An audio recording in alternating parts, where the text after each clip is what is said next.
Good evening. I'm Mark Sforzini, the artistic and executive director of St. Petersburg Opera Company. Thank you for joining me tonight for Facebook Live Opera and Chill.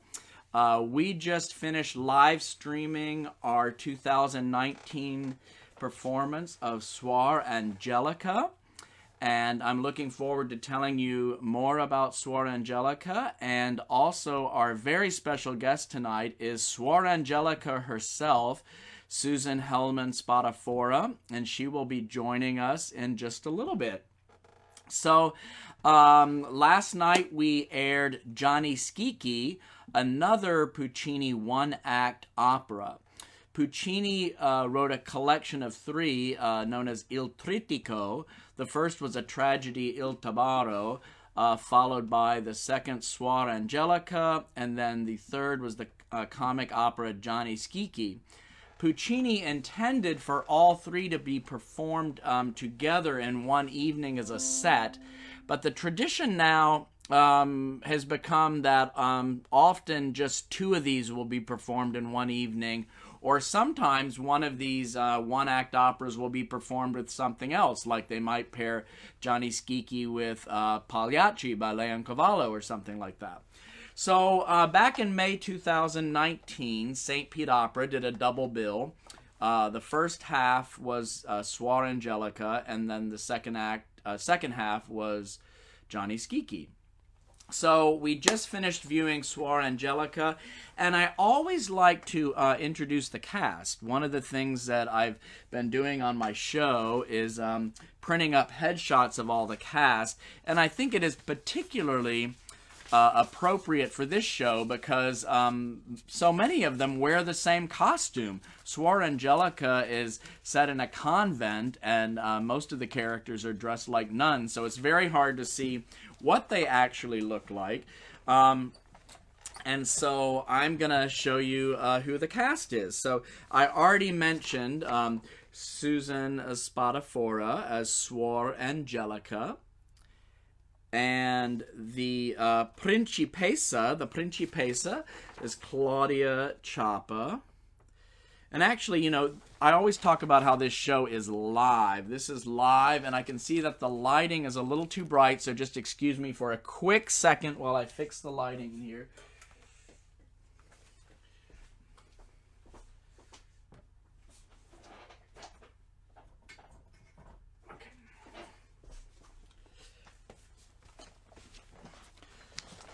All right, so that was Claudia Chapa as the Principessa, and Stephanie Jabret as Sister Genevieve.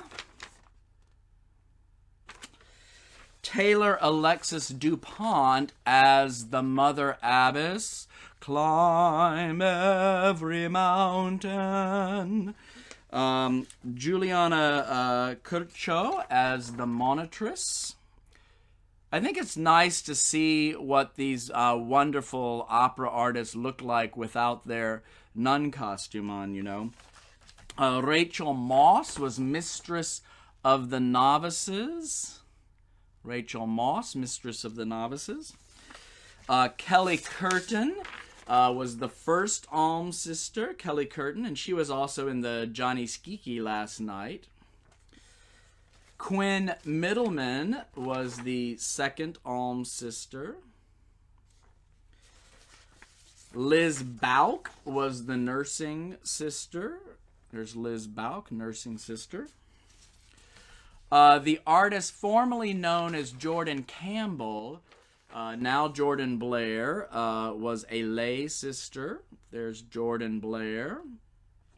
Jordan lives here in the Tampa Bay area, as also does Alexandra Riddims, who was the other lay sister, Alexandra Riddims.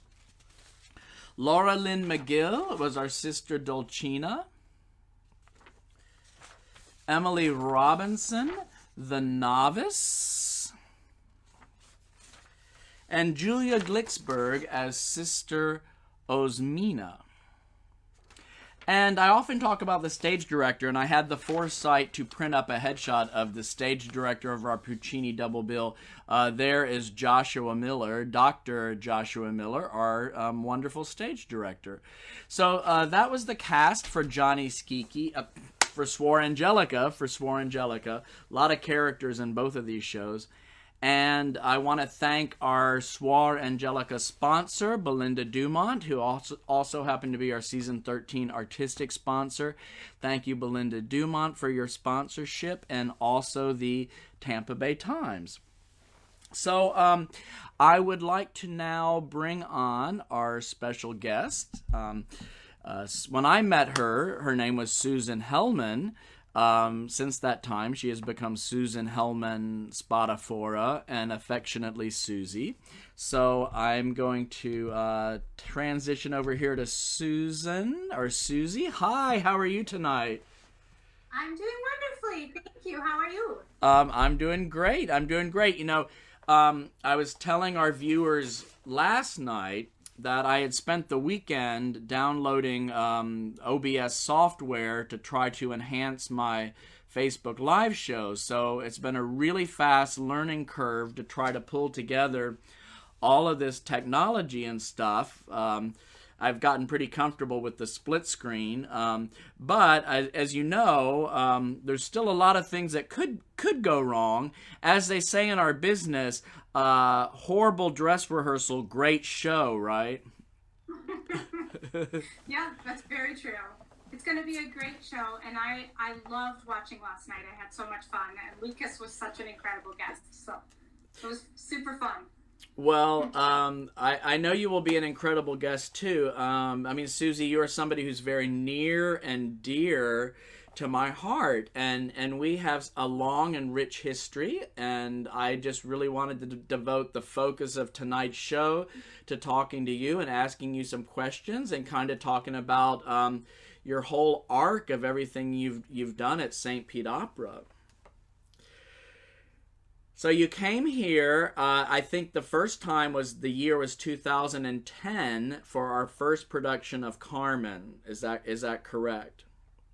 That's correct. Yeah, May and June 2010. And there's actually a clip out there on YouTube of you singing Michaela's aria with us in 2010. So viewers can go and view that if they would like to. What coming here from, well, I know you're a resident artist at Palm Beach Opera, but you are from the North, coming to St. Petersburg and this new young opera company. What did you think of all of that? What did you think of St. Pete and the St. Pete Opera? Well, I had just done Glimmerglass. I had done some really great young artist programs, and then I was in Palm Beach for 2 years, and I had phenomenal experiences there, but I actually had never done like a real show up and do a professional gig for a few weeks and then, go on your merry way and try for something else. And this experience completely blew me out of the water. I really expected, it was a very young company at the time, and I just thought, like, oh gosh, what's the orchestra going to be like? What's the conductor going to be like? And it was just truly magic. Dean Anthony directed, you conducted, like, I know we've talked about this before, but the way that you conduct as a former orchestra player is that you conduct the piece as a whole, which is just such a beautiful experience. And I had Dean to teach me that you have to look before you move. And I just fell in love with St. Pete, and as many people from St. Pete know, that in 2010 when I came down here, I met my husband Christopher, and subsequently moved down here and then worked for the company for 7 years. And so it was really a life-changing experience and a really wonderful one, and I'm incredibly grateful for it. Well, yeah, let me fill in our viewers, because maybe everybody doesn't know this. In addition to being an amazing professional opera singer, you are also an amazing administrator, development person. You worked for us as an associate director of development for 7 years, but you started singing with the company in 2010, and you're still ongoing singing with us. I think the last event you sang for St. Pete Opera was February 29th, 2020, which was right before we all shut ourselves in our houses. So you've had this long, ongoing singing relationship with the company. I want to tell everybody watching, because I don't really have an occasion to tell people this, but I think this is a great forum for it. The first time I heard you sing, you sang for me at the Palladium Theater. We were having auditions downstairs in the Great Room, and I remember you sang Michaela's aria, and I was completely captivated by your singing. And then in the same week, I happened to be a judge for the St. Petersburg Opera Guild Young Professionals Competition, which at the time was called the Florida Suncoast Opera Guild.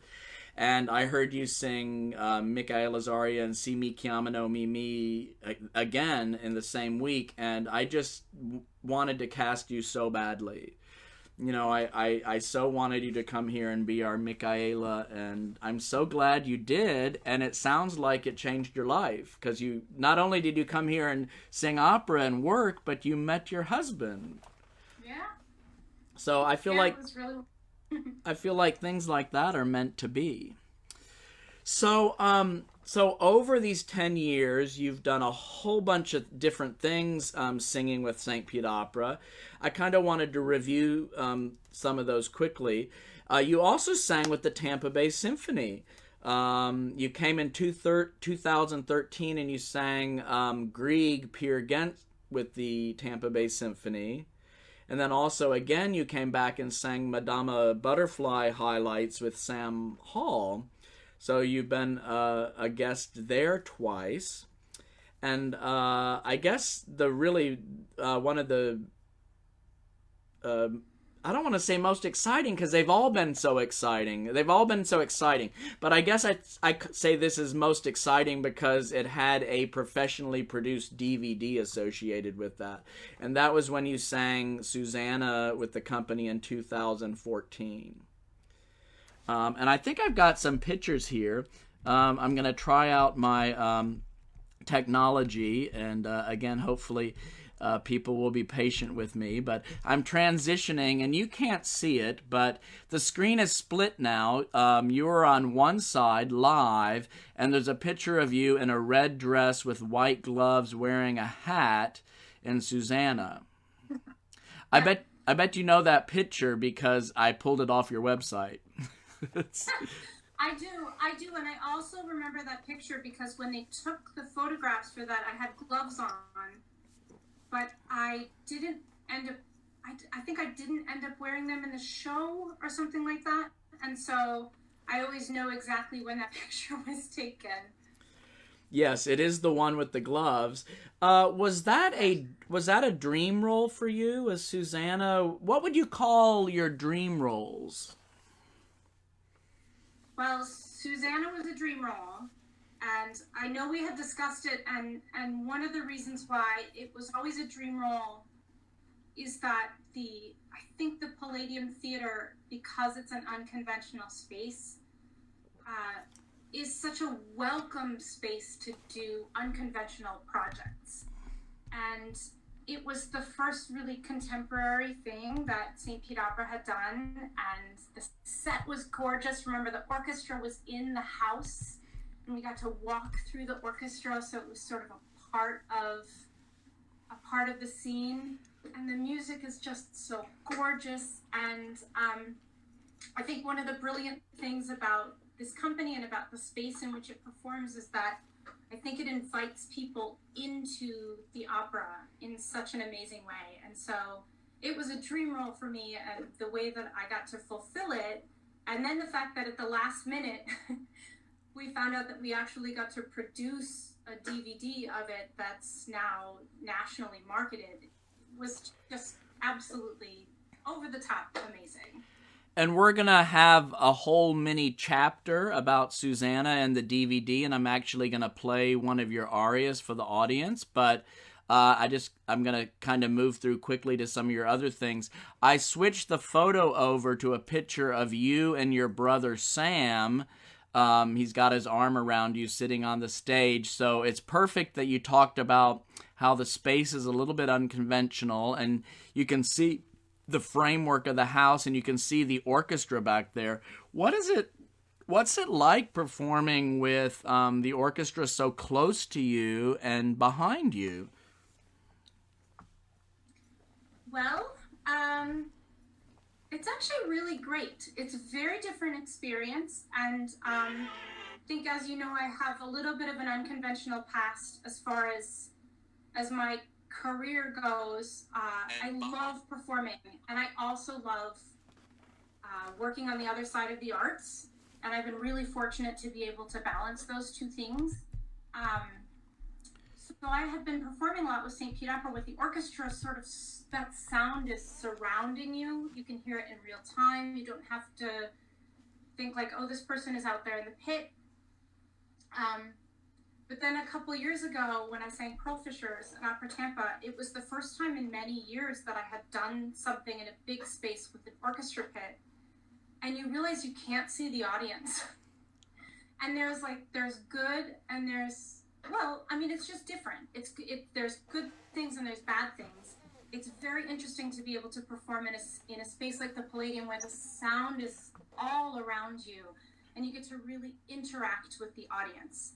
And then there's that other side of things where you get to perform without knowing that there's just a sea of people out there judging you and enjoying the experience. So I think it's really wonderful. I love it. I think everybody should experience it. Well, in addition to your opera roles, you've done many types of appearances with St. Pete Opera. You've been a frequent soloist on our seasonal Sparkle. I've just put up a picture of you singing Summertime at Seasonal Sparkle. So you're in a beautiful sort of white cream colored dress and the orchestra's behind you. Tell us why you were singing Summertime at a holiday show. Because of the creative genius of Maestro Mark Sforzini. And I think when we first did Seasonal Sparkle, we did Bohème, we had ballet, we did very seasonal stuff. And the first year it was done, there really wasn't anything like that in the Tampa Bay area. There wasn't anything that was really holiday themed, and so it was really unique. And then I think as the amazing artistic community here grew, we just branched out a little bit at that time and we decided to do something a little bit different. And so you had a wonderful idea to do the whole year. So you did each season. And so there were some holiday favorites thrown in for the winter season, but then I was representing the summertime because it's always summer in Florida. Yeah, I love that picture of you from the summertime. And now I'm going to transition over to a picture of you in the Tales of Hoffmann. This was another role that you did with St. Pete Opera. And this first picture, you're in Act 3 with Dappertutto, who was played by Will Roberts. Yes. Yeah, what was it like? Will is such a wonderful artist. What was it like to work with him? He was amazing. That whole cast was amazing. It made me really fall in love with that opera, and that was new for me. I had seen it several times, and now I'm just completely smitten with it. But that cast was amazing. Yeah. I think, and I'm recollecting this, and I hope this isn't too personal, but I think between, when Susanna happened and then this role with Giulietta, you hadn't been doing quite so much singing, but I feel like there was something about doing the Giulietta and the Tales of Hoffmann that really reignited your passion. Is that sort of correct? Or Yeah, I think that's correct. Yeah, and that's not too personal. I mean, I think that we all as artists go through different periods of time, and you have to have a really thick skin to put yourself out there when your instrument is you. And so, yeah, that show really, it was an incredible experience, and it was something that my soul really needed at the time. Yeah. I remember you coming up to me one night after rehearsal, and you just had the best twinkle in your eye, and you said, "I'm singing opera again, and I'm loving it so much." Oh, that's great. Yeah. Now I'm going to transition to a shot of you with... oh, now why isn't it transitioning? Okay, thanks, people. Thanks for your patience. Here we go. Okay, transitioning you and John Conaclides Hoffman. It looks like he's about to kiss you.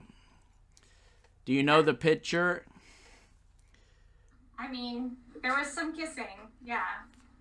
Yeah.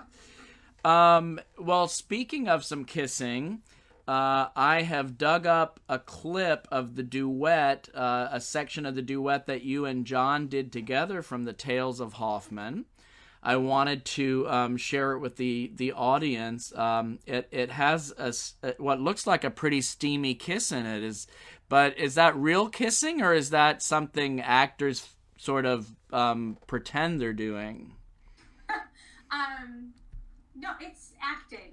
It's acting. Yeah. Yeah. I mean, it looks, it's pretty steamy looking. I have to say. Yeah, I think Tom would agree. We were pretty steamy.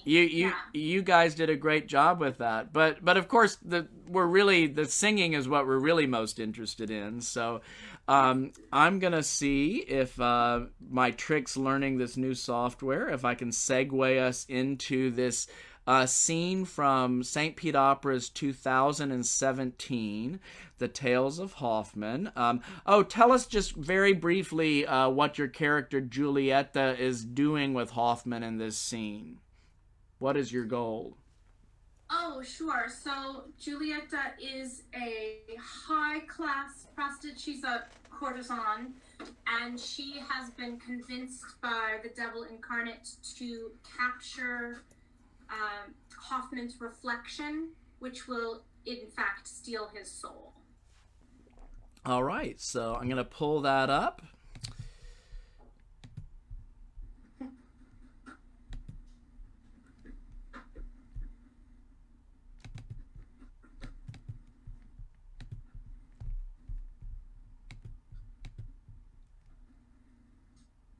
I'm having a little bit of trouble getting that to come up here. Let's see if I can get that to... Oh, I see. Okay. Live. This is live. I want to remind everybody this is live. This is live.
And we are back with Susie Hellman. I see that you have a glass of wine also. Let's have a virtual toast. Cheers. Cheers. To opera. To opera.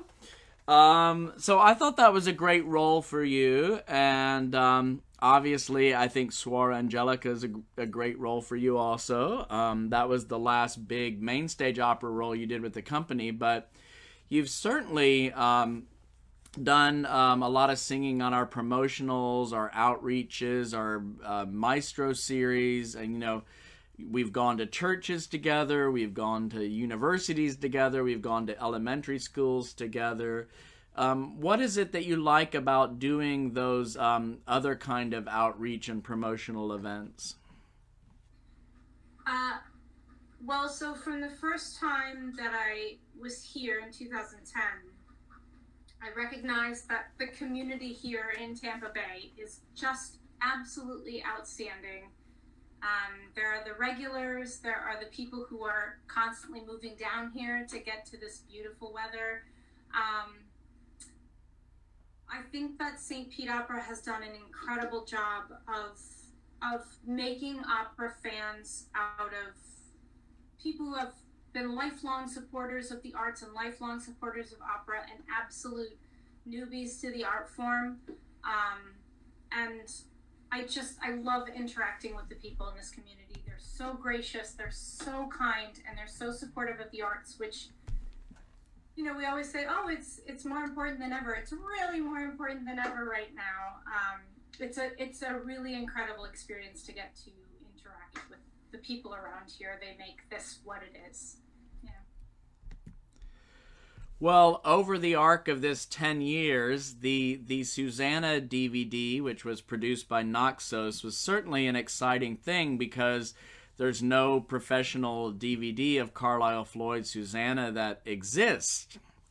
So I want to spend just a little bit of time talking about that. I want to show our listeners. I'm showing them right now the front of the DVD jacket and the inside pictures on the cover. Carlisle Floyd Susanna filmed at the Palladium Theater, St. Petersburg, Florida. The Helen Torres Foundation was actually the sponsor of that production.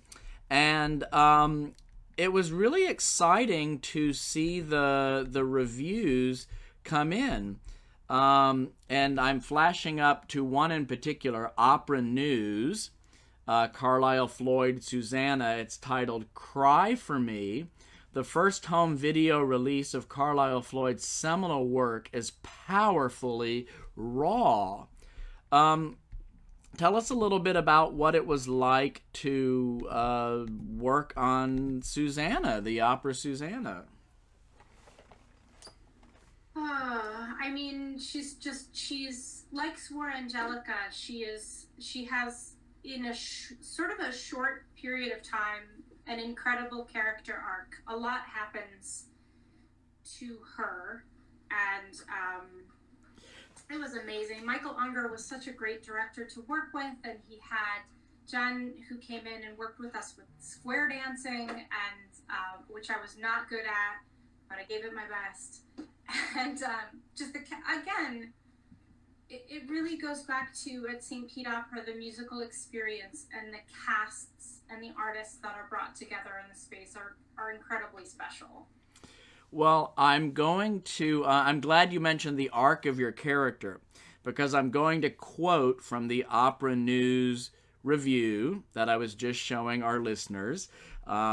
And they really go into the arc of the character and how well you portray it. So I'm flashing up here now a little bit from the Opera News review, September 2017. As Susanna, the innocent girl whom the village elders deem a sinner when they spy her bathing naked in a creek, Susan Hellman Spadafora at first overflows with unsullied youthful exuberance, unaware that her beauty inspires lust in the village's men and jealousy in their wives. In Ain't It a Pretty Night, the opera's most popular number, her soprano has the perfect, yearningly optimistic coloring, golden and radiant, intensifying Susanna's imminent tragedy. Spatafora's desperation at the end of Act 1 is heart-rendering. She truly cannot understand why anyone would say such terrible things about her. By the time she sings her Act 2 aria amid the deterioration of Susanna's life, Spatafora's voice has grown raw with emotion and richer in overtones. Because she embodied such innate goodness at the beginning, it's startling to see her in the final scene defiantly holding a rifle and laughing bitterly at the hypocrisy of the villagers who have come to confront her. So that is from the Opera News review I was just showing people. You're back on the screen now. Do you have any favorite lines from that final scene when you're holding that rifle?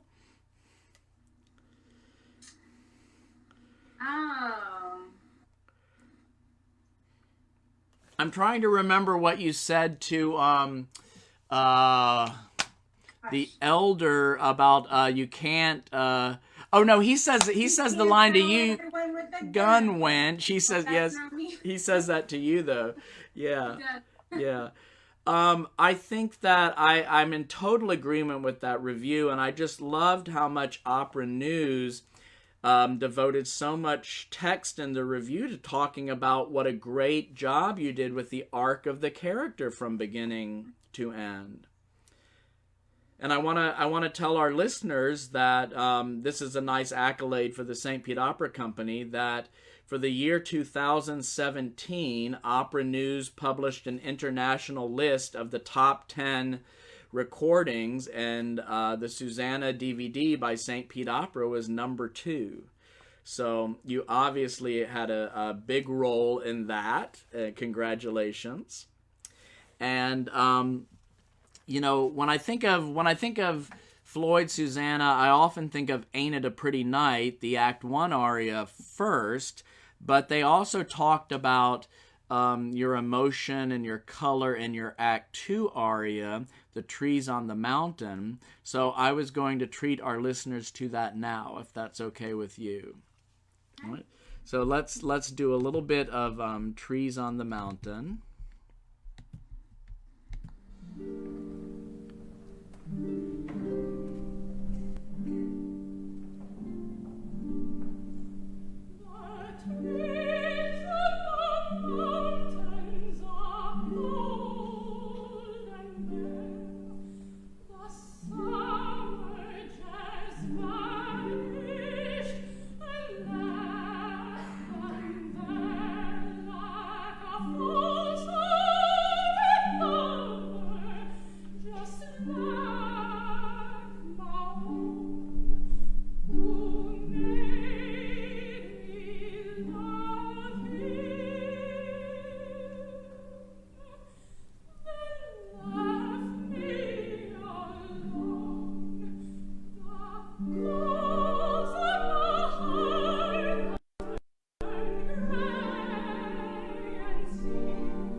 And I'm back live with Susie Hellman Spadafora.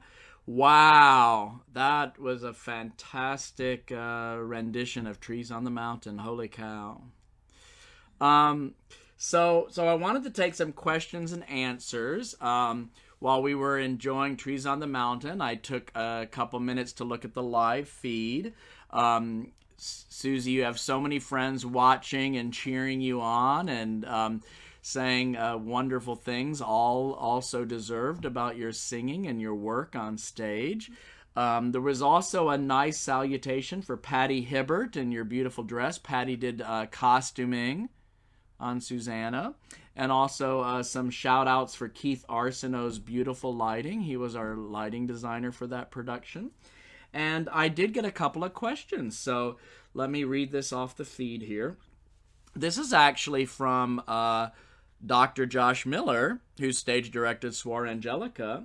His question is, what do you think happened to Susanna after the curtain drops? Meaning, if there was another act to the opera, where would she be?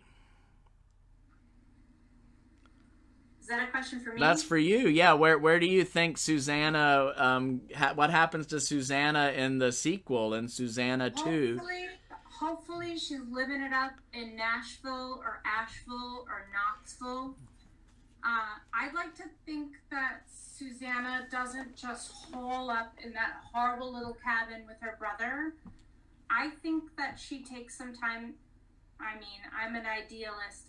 I'd love to think that she takes some time to maybe figure herself out and then get the hell out of that town and experience the fact that life is more than what she had experienced in that town. I don't know. I'm going to think about that, Josh. That's a great question. We should write the sequel. We can call Carlisle Floyd and ask. It is a great question. You know, we think about that with a lot of operas, like what happens in the sequel to Carmen for the characters who happen to live, you know, or what happens to Suzuki after Butterfly dies. And there's another question here for you, too. Well, this is sort of a compliment wrapped up in a question. Your colleague, Kelly Curtin, asked, how is Susie always so perfect? Oh, come on. What's your secret, Susie? I don't have a secret. I have to say Kelly Curtin is always perfect, and I love singing with her. And I think that there is a perfect recipe, and it has to do with the casting of these shows in this space, in this community. It's a magical experience, and we're very, very grateful to St. Pete Opera for giving it to us. Well, we're heading towards our home stretch here on the show and our interview. One of my last questions for you is, where are you sheltering in, and are you doing any vocal work for anything while you're sheltering in? I am sheltering in here at home with my wonderful husband Christopher and Winston the dog, who's just left my feet.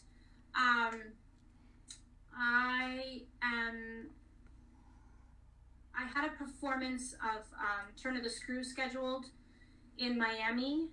It has been postponed for the end of October, so I was supposed to be leaving St. Pete for the month, April 15th, and it's just sort of given me some time to inhabit the character.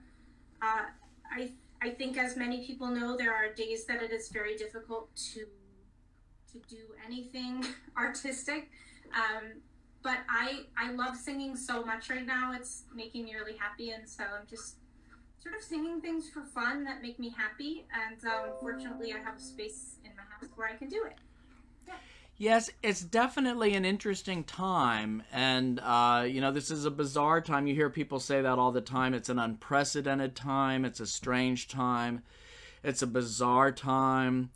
For somebody who's probably a type A personality and overachiever and used to always working hard, I've had a lot of ups and downs through this time. But I want to say to the world that, we are going through a global pandemic, and it's natural to have some down moments. There's a crisis going on in the world, and it's hard to carry on sometimes just like nothing's happening.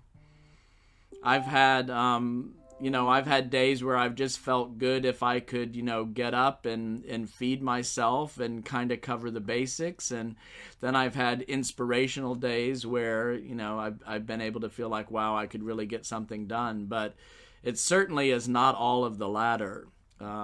It's a trying time, and I think all people should be kind towards themselves and kind towards each other as we navigate all the feelings and emotions that go through with what we're experiencing right now. So I just can't even say what a pleasure it's been having you here, Susie. I miss you so much in the office every day. But I know that we're always going to have our music making relationship as it continues when we come out of COVID-19. And we were in the midst of doing a series of performances for the Museum of Fine Arts, and the last one of those got canceled. I know you were also doing some performances there with a dancer. Were you actually able to do one of those, or what happened with those? No, because we got things canceled. So the day that they started canceling things was our final performance for SPO at the MFA. And my performances with Charlotte were supposed to be March 19th and 21st. And I'm sure that we will find a way to do the collaboration again. And I just have to imagine that the arts that are coming out of this through the screen are such a welcome addition to life on the inside. And once we get back into the theaters, what a magical time it's going to be. Yes, amen to that. Amen to that. So I thought it would be fun to wrap up tonight a little bit different, that we will say our goodbyes, and then I'm going to let the last 6 minutes of the broadcast be Solveig's song from Peer Gynt by the composer Edvard Grieg. You came and performed this with the Tampa Bay Symphony back in 2013. And I am also the conductor of the Tampa Bay Symphony, and I miss my Tampa Bay Symphony musicians so much. I hope some of them have tuned in. Actually, it was Barb Van Patten, one of our violinists. She sent a comment about Keith's wonderful lighting, so I know Barb is there watching. But this is a tribute to you and to all my wonderful musicians of the Tampa Bay Symphony, who I can't wait to get back to regular weekly rehearsals with. We're going to cut away to Solveig's song. Could you just sum up very briefly what this song is about? Oh, waiting for someone, waiting for something, and knowing that is going to come. And that just seems so appropriate right now. So, I want to thank you for being with us tonight. And I'm Mark Sforzini, Executive and Artistic Director with St. Petersburg Opera, as well as the Music Director of the Tampa Bay Symphony. And I'm signing off tonight. We are keeping our listeners and our artists in our hearts. I hope to see you again soon. Soon in this case means next Monday night. We are going to broadcast another one of our operas from the archives. And we are having a lot of exciting discussion about which one we're going to do Monday night. So just watch the emails and social medias for that. But I want to thank you so much, Susie. And we're going to transition out here to the Solveig song with the Tampa Bay Symphony at the Palladium Theater in 2013 with Susie Hellman-Spadafora performing as soprano. Thank you so much, Susie. Thank you, Maestro. Thank you, everyone.